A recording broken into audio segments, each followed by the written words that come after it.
Lumpy virus जिसने लगभग 75,000 गायों की जान ले ली है देश भर पर, जो 16 राज्यों पर दे चुका है अपनी बीमारी की दस्तक। राजस्थान लंपी वायरस से सबसे ज्यादा प्रभावित राज्य है।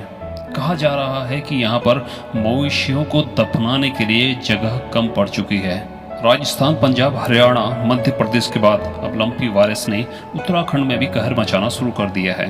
अब तक इस बीमारी के कारण लगभग 21,000 मामले सामने आए हैं, जबकि 400 गायों की इसमें मौत हो चुकी है। यह अधिकतर मामले हरिद्वार, देहरादून और उधम सिंह नगर से हैं, लेकिन इसके साथ ही पर्वतीय जिले टिहरी में भी इस वायरस के मामले सामने आने लगे हैं। तो यह एक चेतावनी है पहाड़ी प्रदेशों के लिए भी, जहाँ पर लोग पूरी तरह से आश्रित हैं इसी कृषि और पशुधन पर। तो आज के खास इसी अंक पर हम बात करेंगे इसी बीमारी को लेकर, लंपी मवेशियों में फैल रही बीमारी जिसको कि गांठदार त्वचा रोग भी कहा जाता है। इस बीमारी पर मवेशियों को लगातार बुखार रहता है, वजन लगातार कम होता है, लार निकलने लग जाती है, आंख और नाक से पानी बहता है, दूध देने वाले जो दुधारू पशु हैं उनका दूध कम हो जाता है, जानवरों के शरीर पर अलग अलग तरह के नोड्यूल्स, चकत्ते और गांठें सी बनने लग जाती हैं। लंपी त्वचा रोग एक ऐसी बीमारी है जो मच्छरों, मक्खियों, जू, ततैयों की वजह से फैल सकती है। मवेशियों के एक दूसरे के संपर्क में आने और दूषित भोजन तथा पानी के जरिए भी एक दूसरे जानवरों को फैल सकती है। इस बीमारी के बचाव तथा सरकार द्वारा चलाए जा रहे प्रयासों के बारे में क्या बताते हैं हमारे वरिष्ठ पशु चिकित्सक, आइए सुनते हैं। शुरू में गुजरात और राजस्थान से ये बीमारी आई है। इस समय ये हमारे प्रदेश में भी आ चुकी है। वर्तमान में हमारे हरिद्वार और देहरादून जनपद में ज़्यादातर इस बीमारी का प्रकोप है। और क्योंकि इस बीमारी में पशुओं की मृत्यु तो 1 से 3% तक होती है, लेकिन इससे पशुपालकों को आर्थिक हानि बहुत होती है। पशुओं का दूध पूरा ख़त्म हो जाता है।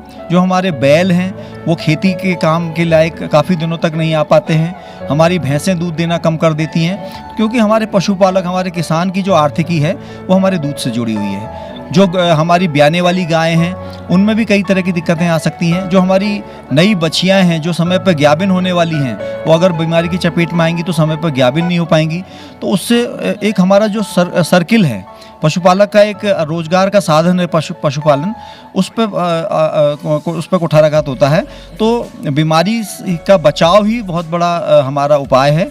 तो सरकार क्योंकि इसके लिए टीकाकरण अभियान चला रही है, तो मैं चाहूँगा कि हमें अपने आप को आर्थिक लाभ से बचाना है, तो हमें टीकाकरण करवाना है और बीमारी को आने से रोकने के लिए पूरे प्रयास करना है। रोग जो है एक गायों का रोग है, जो आपस में एक दूसरे से मिलने से, मच्छर से, मक्खियों से और चींटियों से होता है। तो हमें अपने गायों का साफ सफाई का ध्यान रखना है, मच्छर मक्खियों को दूर रखना है और हर एक पशु को इसका टीका सरकार द्वारा निःशुल्क उपलब्ध कराया जा रहा है और हर पशु को हमने जो है निःशुल्क टीका लगवाना है।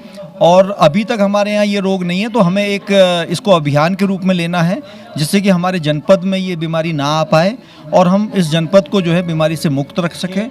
जो लंपी स्किन डिजीज इस समय पूरे प्रदेश में चल रही है, तो वर्तमान में इसके रोकथाम के लिए हमने 14 टीमों का गठन कर दिया है।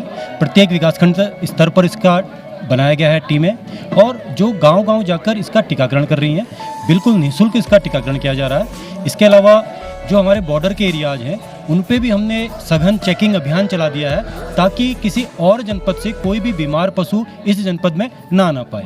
सभी पशुपालकों से हमने ये भी अपील करी है कि वो मक्खी, मच्छर जो इससे ये रोग फैल रहा है जिसके काटने से, उन पर सफाई रखेंगे, ताकि एक पशु से दूसरे पशु को इसको फैलने से हम रोक सकें। इसके साथ ही सरकार द्वारा पशुपालकों से अपने पशुओं के बीमे करवाने का आग्रह किया गया है, ताकि किसी भी हानि होने पर उन्हें उचित मुआवजा दिया जा सके। और साथ ही इसके अलावा पशुपालकों के लिए एक टोल फ्री नंबर भी जारी कर दिया जा चुका है, जिससे कि लंपी रोग के संबंध में जानकारी प्राप्त की जा सकती है।